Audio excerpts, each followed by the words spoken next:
Back to my YouTube channel. সবাই কেমন আছো? আশা করি সবাই খুব ভালো আছো। আমিও খুব ভালো আছি।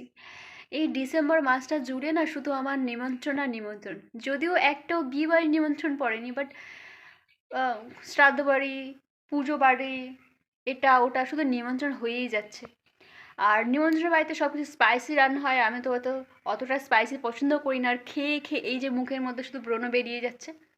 তো আজকেও একটা নিমন্ত্রণ বাড়ি ছিল। এটাকে কি ঠিক বলে জানি না, মানে বাড়িতে ছাদ পড়ছে, তার জন্য পাড়ার লোকজনকে খাওয়ানো হচ্ছে। এটা কি নিমন্ত্রণ বলে জানি না। আমারও নিমন্ত্রণ ছিল, আমি গিয়েছিলাম। অ্যাকচুয়ালি আমি অনেক সকালে গিয়েছিলাম, তো আমাকে সকাল থেকে নিমন্ত্রণ ছিল যে কাজবাজ করে দেওয়ার জন্য। তো আমি অনেক সকাল থেকে গিয়ে ওই যে কাটা বাছা করেছি, তো তখন থেকে পুরো একটা ভিডিও বানিয়েছি। চলো তোমাদের সাথে সেই ভিডিওটা আজকে শেয়ার করি। আমি ঘুমাচ্ছিলাম, কাকির ফোন কলে আমার ঘুম ভেঙে গেল। তো আমি কাকির বাড়িতে এসে দেখি ছোটো কাকি কিন্তু সবজি কাটা শুরু করে দিয়েছে। ওনার প্রায় কাটা কমপ্লিট হয়ে এসেছে। আর তারপর আরও একটা কাকি বসে গেছে কাটতে, এটা হচ্ছে ঠাম্মা। আর কারেন্ট নেই, তার জন্য গ্রেট করছি আদা রসুন। আর এতগুলো আদা রসুন গ্রেট করতে হবে, কারেন্টটা আসছে না, আমার হাত তো জ্বলে যাচ্ছে জাস্ট এগুলো গ্রেট করতে করতে। আর এদিকে কাকি কিন্তু বাঁধাকপি কাটছে। আর এগুলো কিন্তু শিম, আলু আর বেগুন কাটা। তারপর কাকিমা চা দিল, একটু চা খেয়ে নিলাম, ব্রেক। তারপর সবচেয়ে কঠিন কাজ পেঁয়াজ। ওরে বাপরে, আমার চোখ দিয়ে জাস্ট জল আসছে, আমি পারছিলাম না। কতগুলো পেঁয়াজ, এদিকে বাঁধাকপি কেটে ফেলেছে সব কটা। আর এদিকে দেখলাম ডাল রান্না হচ্ছে, ডাল সিদ্ধ হয়ে গেছে। সবজি কাটা আমাদের আপাতত কমপ্লিট। আর ছাদে উঠে দেখলাম যে ছাদে পুজো দেওয়া হচ্ছে, এরপর ছাদ পড়া শুরু হবে, মানে ঢালাই দেওয়াটা শুরু হবে। আমি স্বর্গের সিঁড়ি বেয়ে এলাম। ওরে বাপরে, স্বর্গের সিঁড়ি, সত্যি সত্যি সিঁড়িটা দেখো তোমরা জাস্ট। এই সিঁড়ি বেয়ে আমি উপরে উঠলাম, এটা স্বর্গের সিঁড়ি কিনা বলো। আর এরা ভাবছি এরা কি স্পিডে, কি তাড়াতাড়ি উঠছে এইভাবে। আমি তো উঠতে কতক্ষণ সময় লাগলো, ওরা কি স্পিডে উঠে যাচ্ছে ফাটাফাট ফাটাফাট। আই থিঙ্ক ওদের এই কাজটা করে অভ্যেস আছে। আর তারপর ফিরে রান্নাঘরে চলে এলাম। আমার রান্নার জিনিসটা খুব ইন্টারেস্টিং লাগে, তো উনি রান্না করছিলেন। তারপর আমি বাড়িতে চলে এলাম, কারণ ফ্রেশ হতে লাগবে, রান্না তো অনেক দেরি আছে। তো আমি বাড়িতে চলে এসেছি, ফ্রেশ হয়ে আবার গিয়ে দেখি খাওয়া দাওয়া চলছে, বাচ্চারা খাওয়া দাওয়া করছে। এগুলো কিন্তু কাকিমার স্টুডেন্ট সব। তো আমিও বসে পড়লাম খাওয়ার জন্য।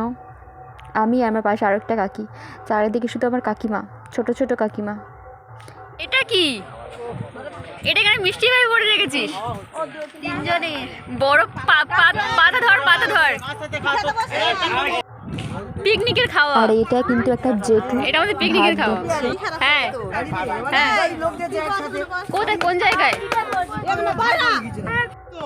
হ্যাঁ, তারপর ছিল কিন্তু এটা ঘ্যাট, তারপর ছিল ডাল। আমার কিন্তু পা দিতে হবে।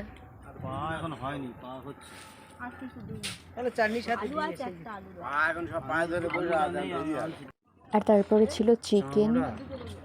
না, আমি চামড়া বলিনি। থাক থাক থাক থাক, জান না।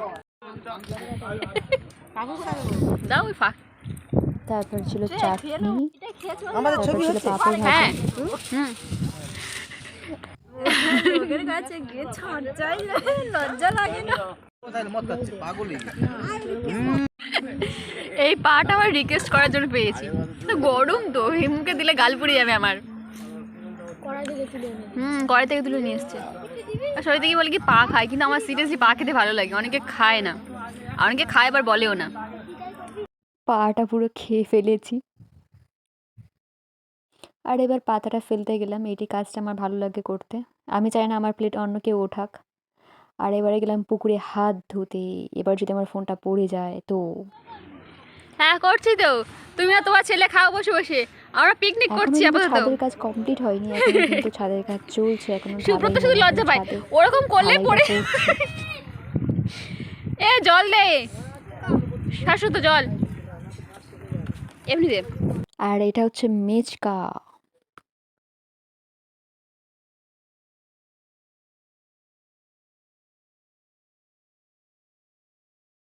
এখনও কিন্তু কাজ চলছে, কাজ শেষ হতে সময় লাগবে। আর খাওয়ার পরে আর কোনো কাজ করতে আমার ভালো লাগে না, তাই আমি দেখে চলে এলাম বাড়িতে।